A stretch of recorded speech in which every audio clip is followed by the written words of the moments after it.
ನಮ್ಮ ಊರು ನಮ್ಮ ವಾರ್ತೆಗೆ ಮತ್ತೊಮ್ಮೆ ಸ್ವಾಗತ. ಹಾಲು ಒಕ್ಕೂಟ ಮಂಡ್ಯ ಜಿಲ್ಲಾ ಉತ್ಪಾದಕರಿಗೆ ಹೊಸ ವರ್ಷ ಆರಂಭದಲ್ಲೇ ಶಾಕ್ ಕೊಟ್ಟಿದೆ. ಮನ್ಮೂಲ್ ಆಡಳಿತ ಮಂಡಳಿ ಕೈಗೊಂಡಿರುವಂತಹ ನಿರ್ಧಾರದಿಂದ ಹಾಲು ಉತ್ಪಾದಕರನ್ನ ನಷ್ಟಕ್ಕೆ ದೂಡ್ತಾ ಇದ್ದಾರೆ. ಇದರಿಂದ ಆಕ್ರೋಶಗೊಂಡ ಅನ್ನದಾತರು ಬೀದಿಗಿಳಿದು ಪ್ರತಿಭಟನೆಯನ್ನ ಮಾಡಿದ್ದಾರೆ. ಆ ಕುರಿತ ಒಂದು ವರದಿ ಇಲ್ಲಿದೆ ನೋಡಿ.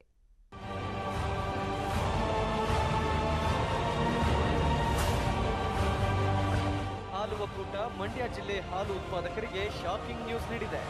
ಎಲ್ಲ ಒಕ್ಕೂಟಗಳಿಗಿಂತ ಕಡಿಮೆ ಹಣ ನೀಡುತ್ತಿದ್ದ ಮನ್ಮೂಲ್ ಘಟಕ ಜನವರಿಯಿಂದ ₹2 ಬೆಲೆ ಕಡಿಮೆ ಮಾಡಿದ್ದು ರೈತರ ಆಕ್ರೋಶಕ್ಕೆ ಕಾರಣವಾಗಿದೆ. ಡಿಸೆಂಬರ್ ವರೆಗೆ ₹22 ನೀಡುತ್ತಿತ್ತು.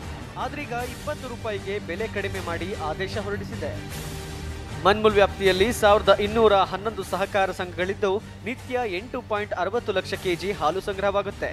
2300 ಮೆಟ್ರಿಕ್ ಟನ್ ಬೆಣ್ಣೆ, 270 ಮೆಟ್ರಿಕ್ ಟನ್ WMP ಹಾಗೂ 2906 ಮೆಟ್ರಿಕ್ ಟನ್ ಹಾಲಿನ ಪುಡಿ ದಾಸ್ತಾನಿದೆ. ರಾಜ್ಯ ಮತ್ತು ಅಂತಾರಾಜ್ಯ ಮಾರುಕಟ್ಟೆಯಲ್ಲಿ ಬೇಡಿಕೆ ಕಡಿಮೆಯಾಗಿ ಮಾರುಕಟ್ಟೆ ದರ ಕುಸಿದಿರುವ ಕಾರಣ ಆರ್ಥಿಕವಾಗಿ ನಷ್ಟ ಉಂಟಾಗ್ತಿದೆ. ಹೀಗಾಗಿ ಕಷ್ಟವಾಗ್ತಿದೆ ಅಂತಾರೆ ಒಕ್ಕೂಟದ ವ್ಯವಸ್ಥಾಪಕರು.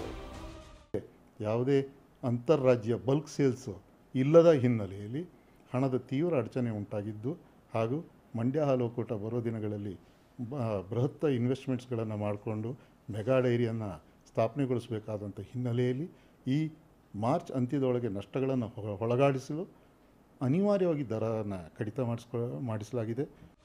3 ತಿಂಗಳ ಹಿಂದೆ ಮನ್ಮೂಲ್ ನೀಡುತ್ತಿದ್ದ ದರವನ್ನು ₹21 ಇದ್ದದ್ದನ್ನು ₹22ಗೆ ಏರಿಕೆ ಮಾಡಿದ್ರು. 5 ವರ್ಷದಲ್ಲಿ ₹24.50 ಇದ್ದಾಗ ಒಂದು ಫೀಡ್ಸ್ ಚೀಲ ₹644 ಇತ್ತು. ಇವತ್ತು ₹4 ಕಡಿಮೆ ಮಾಡಿ ₹20 ಮಾಡವ್ರೆ. ಒಂದು ಫೀಡ್ಸ್ ಚೀಲ ₹965 ಇದೆ. ಇಂಥ ನೀತಿ ಬಗ್ಗೆ ಗೆದ್ಲಿಗೆರೆ ಡೈರಿ ನಾವು ಮಾಡ್ಕೊಂಡಿರೋದಕ್ಕೆ ನಮ್ಮ ಪರವಾಗಿ, ರೈತರ ಪರವಾಗಿ, ಹಾಲು ಕರಿಯೋರ್ ಪರವಾಗಿ ಕೆಲಸ ಮಾಡಿ ಅಂತ. ಆದ್ರೀಗ ಬೆಲೆ ಕಡಿಮೆ ಮಾಡಿ ಶಾಕ್ ನೀಡಿದ್ದಾರೆ. ಮನ್ಮೂಲ್ ಆಡಳಿತ ಮಂಡಳಿ ನಿರ್ಧಾರದಿಂದ ಹಾಲು ಉತ್ಪಾದಕರು ಹಾಗೂ ವಿವಿಧ ಸಂಘಟನೆಗಳು ಬೀದಿಗಿಳಿದು ಪ್ರತಿಭಟನೆ ಮಾಡಿ ದರ ಹೆಚ್ಚಳಕ್ಕೆ ಆಗ್ರಹಿಸಿದ್ದಾರೆ.